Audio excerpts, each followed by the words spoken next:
Danger, do not enter site. You may be prosecuted. Let's do it. So then, this is this really weird tower in Springfield in Maidstone, and this tower is so odd. It's got 1960s architecture and it looks like a block of flats, except it isn't, because even though it looks quite tall and each floor is so small, the amount of floor space is tiny. It's so weird. I've never seen anything quite like this. It's tall and thin. Why did they build a tower like this? And it's got very few windows. I don't know any other tower quite like this. It's completely unique. Now, this is the sort of tower I'd have in my imagination, like not very big floor plan, but lots and lots of floors. And because in real life, you've actually got the cost of building it, and for the amount of floor space, it'd be cheaper to build it if it had less floors but was bigger. But hey, that wouldn't be as interesting. So I honestly do not know who made the decision to build it quite like this. Now, for a while, this was like a library or archives or something for Maidstone. I really don't know. I don't know the history of this building. So then, going into a building, it looks very abandoned. They're actually pulling it down. I hope they don't pull down the tower. This unique, rare tower. They better not pull it down. It's so awesome. So then, here are the lifts. And you've got one main lift and one goods lift. The main lift was modernised in the 80s or early 90s by Hampton Chambliss. The goods lift's completely original. The lifts are originally some really nice 1960s generics with vintage Dewhurst.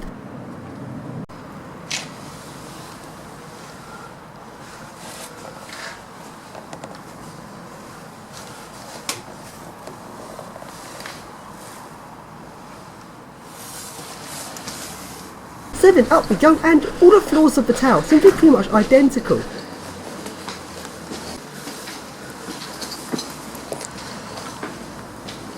So here's the first floor, and up we go to the second floor, and let's go out onto the roof area of the lower section of this building. And here I am out on the roof where I'm very visible, and a lot of the residents are a bit nosy and were watching me, because they're nosy idiots.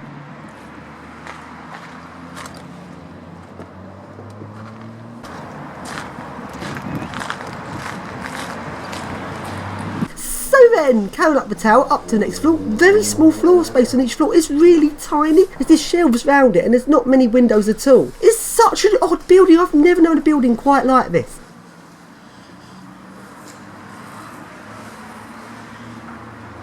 So then now we go to the next floor, and this floor is very much the same as the last floor, and all the floors of the tower are pretty much identical layout.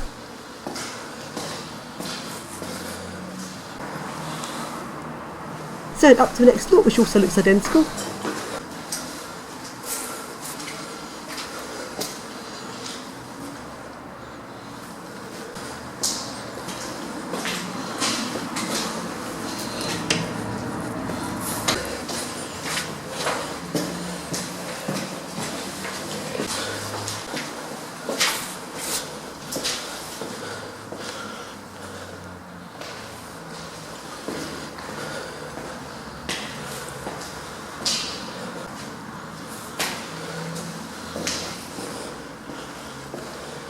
And on every floor there is one of these phones. Well, I say it's a phone, it looks like a really nice old vintage phone. It's from the 60s, but it's not actually a phone, it's an intercom. Should you impress what floor you want to talk to? Phone design means there's no need to have like a switchboard. It's literally a complete system between the different phones. It's so weird, I've never seen anything quite like it.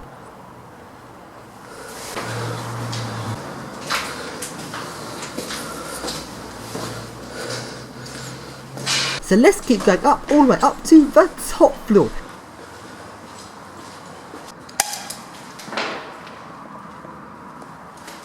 And on the top floor, up on floor 11, there's something different about this floor. The spiral staircase. So up we go to the top floor. And this top floor is very weird. This roof area to the building is very much typical of the sort of 1960s style tower. It's so odd.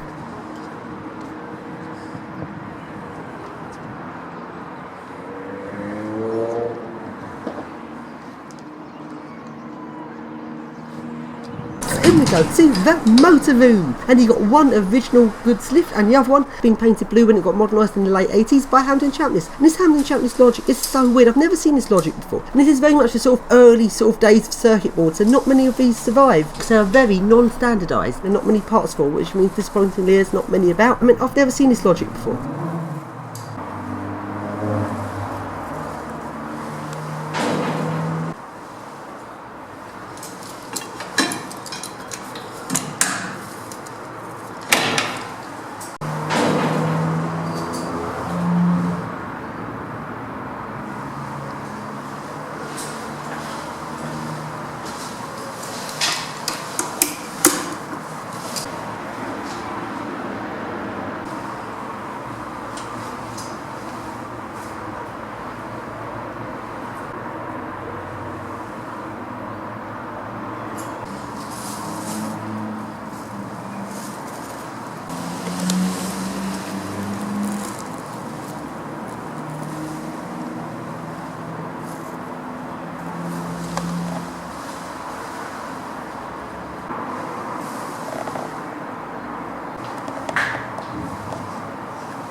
then out we go onto the roof and let's have a look around.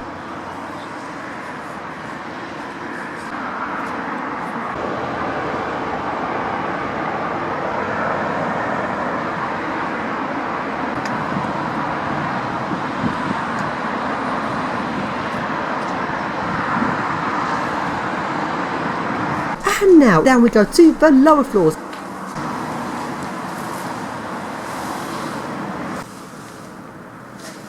Let's take a look at the first floor.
And now down to the spooky basement.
And now to the ground floor.